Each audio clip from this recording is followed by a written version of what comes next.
आप सभी को एपिसोड 2 की शुरुआत में जेल में होती है। सबको बताया जा रहा होता है कि कैसे यहाँ पर रहना है और क्या करना है और क्या रूल होते हैं। सभी की मेडिकल की जांच की जाती है। नेक्स्ट डे जून से मिलने वही लॉयर आता है जिसको हमने जून को देखते हुए देखा था जेल में एपिसोड 1 में। जैसा तुम्हें याद होगा, जिसको मैंने कहा था याद रखना, इसका नाम सेंग होता है। यह जून की हेल्प करना चाहता है। इसने जून पर पूरा भरोसा है कि इसने कुछ गलत नहीं किया। जून ने कहा, मैंने कुछ किया ही नहीं है। मैंने उस लड़की को देखा तक नहीं था, कभी भी नहीं, और उससे मिला भी नहीं हूँ। सेंग ने पूछा, अच्छा ठीक है, तुम मुझे सब कुछ बता दो जो तुम्हारी लाइफ में हुआ है और जो जो हुआ था।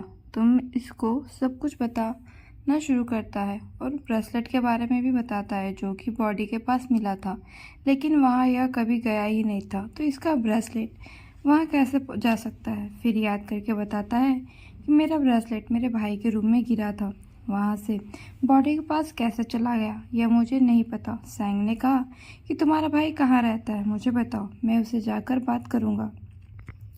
और ये बता देता है। अगले दिन में जॉन को कुछ कैदी पकड़ लेते हैं और फिर उस एक आदमी के पास लेके आते हैं। यह डेक्सूद होता है, जेल का दादा, जिससे सब डरते हैं। डेक्सू बोलता है, बच्चे कब तक यहाँ रहना होगा? जून भागने लगता है तो सभी पकड़ के उसे पीट देते हैं। डेक्सू ने फिर से पूछा, बता वरना तेरे हाथ काट देंगे हम लोग। जून डरते हुए बोलता है कि पूरी जिंदगी। फिर हमें भी पता चलता है कि उसे उम्र कैद की सज़ा हुई है। डेक्सू बोलता है कि कैसे आदमी है तू? तूने एक लड़की के साथ गलत काम किया और फिर उसे टुकड़े करके नदी में फेंक दिया। तुझे तो हम छोड़ेंगे नहीं। तभी गार्ड्स आ गए होते हैं तो उनको ये लोग छोड़ देते हैं। जून फिर वो सेल में जाता है। इसके सेल में एक और लड़का रहता है तो उससे पूछता है, तूने उस लड़के के साथ जो कुछ भी किया उसमें तुझे मज़ा तो बहुत आया होगा ना? इसके ऊपर कुछ फेंक कर मारता है जिसमें से एक कार्ड गिरता है। ये लॉयर सेंग का था। कुछ देर बाद सभी खाना खाने आते हैं जहाँ पर डेक्सू कैदियों को मार पीट करते हुए देखता है। डेक्सू मार मार कर कैदियों से पैसे छीनने का काम करता है।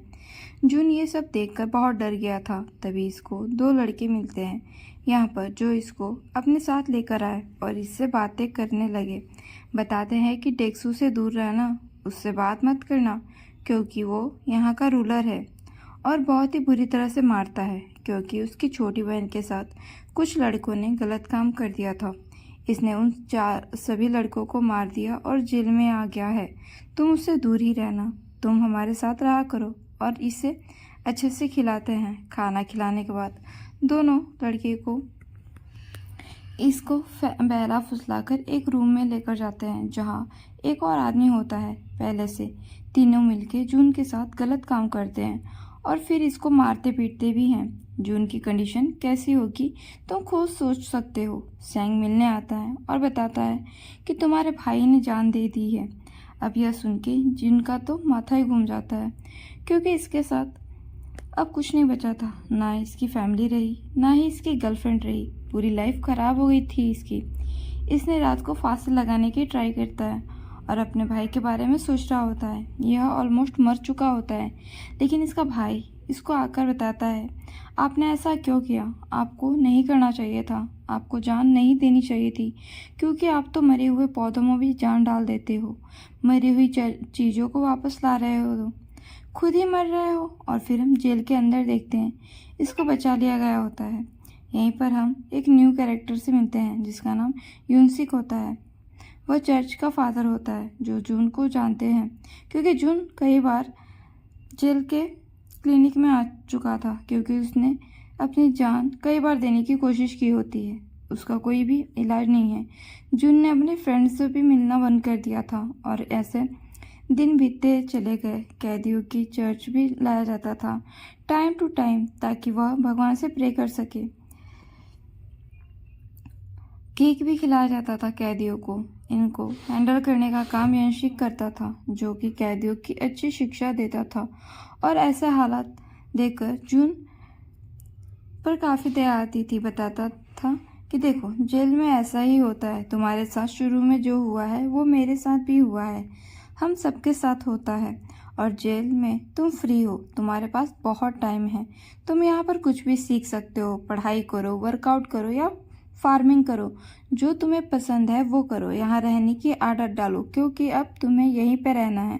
जून के पास वैसे तो जीने का कोई रीज़न नहीं था, लेकिन इसने यूसुफ की बातें मानकर सभी काम करने शुरू कर दिए। वह अपने खाली टाइम में वर्कआउट करता, बाइबल रीड करता और वहीं पर जेल में थोड़ी सी जगह देखकर फार्मिंग भी शुरू कर दी थी इसने। एक गार्ड इस पे हमेशा नज़र भी रखा करता था क्योंकि जून से वह काफ़ी इम्प्रेस था और उसने जून को इनोसेंट मालूम होता था। जब कैदियों का मूड खराब हो जाता तो वो आकर जून को मारते पीटते थे, बहुत बुरी तरह से। जून खुद कुछ नहीं करता था, वो बस खाली टाइम में अपना वर्कआउट करता और देखते देखते उसने अपनी बॉडी को बहुत स्ट्रांग बना लिया था।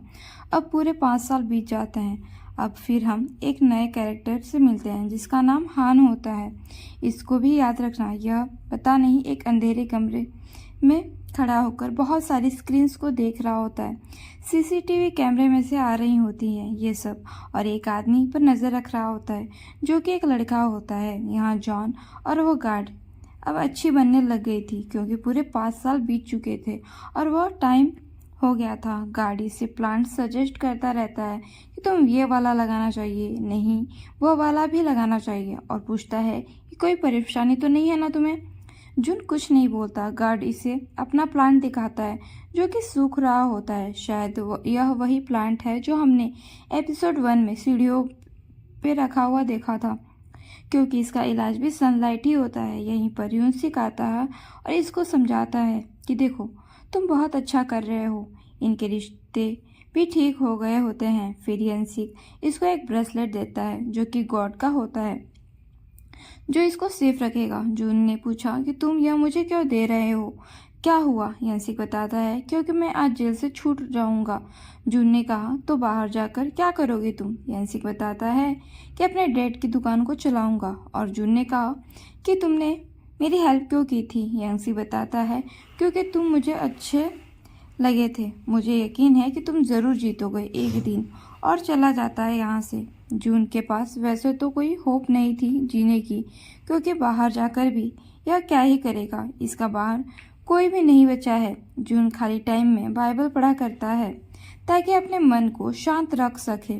तभी आज कुछ कैदी एक लड़के को मार पीट रहे होते हैं, और अगर आप इस लड़के को ध्यान से देखोगे तो यह वही लड़का है जिसको हमने हान को सीसीटीवी फुटेज में देखते हुए देखा था। जो इसका मतलब यही हुआ कि यह लड़के को फंसाकर यहाँ पर डाला गया है जेल के अंदर, जैसे जून के साथ हुआ था। खैर जून अब यंशिक की जगह ले चुका था, चर्च संभालने का काम करता है। आज उसी लड़के को बुलाता है, सामने में बैठाता है और वैसे ही हिम्मत देता है जैसे कि यूनसिक ने कभी उसको दी थी। कहता है कि तुम्हें बाइबल पढ़ना चाहिए, तुम्हारा मन अच्छा होगा। यह लड़के का नाम सीन होता है।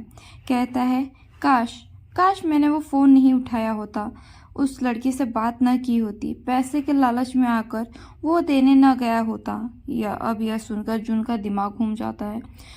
थोड़ा थोड़ा पूछता है क्या बोल रहे हो तुम? सीन बोलता है कि विक्टिम की बॉडी पर मेरे फिंगरप्रिंट मिले थे, लेकिन मैंने तो कभी उस लड़के से मिला ही नहीं, तो मेरे फिंगरप्रिंट उसके बॉडी पर कैसे हो सकते हैं? एक वकील भी आया था मेरे पास हेल्प करने के लिए और उसने भी मुझे और फंसा दिया। वकील की आईडी दिखाता है।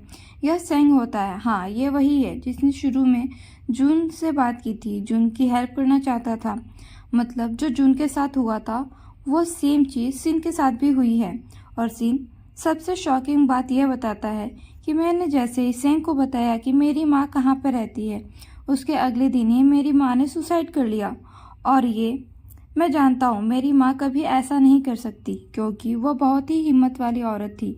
जून के साथ साथ हमें भी यहाँ पर समझ में आ जाता है कि इसके भाई की जान नहीं दी थी, उसकी किसी ने मारा था। और जून से एड्रेस लेकर गया था सन, जैसे कि तुम्हें याद होगा। जून पूरी तरह से हिल चुका होता है, पूरी रात सोचता रहता है और सुबह शोर होने पर जगता है। सिन ने बाइबल के पेजेस खाकर गला घोटकर अपनी जान दे दी थी। जून को बहुत बुरा लगता है और गुस्सा आता है। जैसे ही तैसे सेंग को बुलाता है। सेंग खुशी से आता है, पूछता है क्या हुआ, तुम्हें कुछ याद आया? बताओ मुझे, तुम्हारा केस रीओपन करूँगा। जून बोलता है यहाँ पर एक कैदी मर गया, वो आपको जानता था? सैम बोलता है, हाँ जानता था, उसका नाम सिन था। जून ने बोला, अच्छा बताओ, क्या आपको मैं खूनी लगता हूँ या मुझे कुछ लोगों ने फंसाया है? सैम बोलता है, क्या कहना चाहते हो, मतलब क्या है तुम्हारा? जून ने कहा, सिन की मॉम को तुमने मारा है ना? सैम बोलता है, अब मुझे यहाँ से जाना चाहिए। जून ने उसको पकड़ लिया, पूछने लगा, मेरे भाई को तूने मारा है ना?